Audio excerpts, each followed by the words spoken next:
মানুষ যে এত ছোট লোকের বাচ্চা হতে পারে এই ফার্স্ট টাইম জানলাম। তো পুরো কথাটাতে আসি। তো আমি ঘুমাচ্ছিলাম, মা বলছিল ওঠ ওঠ ওঠ, আমাদের বাড়ির কাছে কে ঠেকনা করেছে। আমাদের গ্রামেগঞ্জে এটাকে ঠেকনাই বলা হয়। তাই তাড়াতাড়ি গেটটা খুলে উঠে গিয়ে দেখি যে সত্যিই ঠেকনা করেছে। বাবা একটা পুতুল করেছে, তার মধ্যে আবার সিঁদুর পরিয়ে দিয়ে, ফুল টুল দিয়ে, মুখ টুক পুড়িয়ে দিয়ে কি করেছে দেখো বন্ধুরা। আমাদের পাড়া প্রতিবেশীরা কেউই ভালো নয়, কেউ আমাদের দু চোখে সহ্য করতে পারে না, তারাই হয়তো করেছে।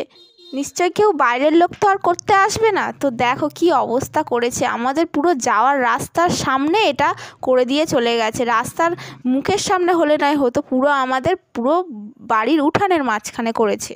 দেখো গাইস কি অবস্থাটাই করেছে, মানুষ মরে গেলে যেরকম গালে পিন্ডি দেয় সেরকমইভাবে পুতুলটা বানিয়েছে। কি অবস্থাটা হয়েছে দেখো। আমাদের বাড়ির সামনে প্রত্যেকবারে কালী পূজার সময় এরকমই কেউ না কেউ করে যায়, কে করে জানি না।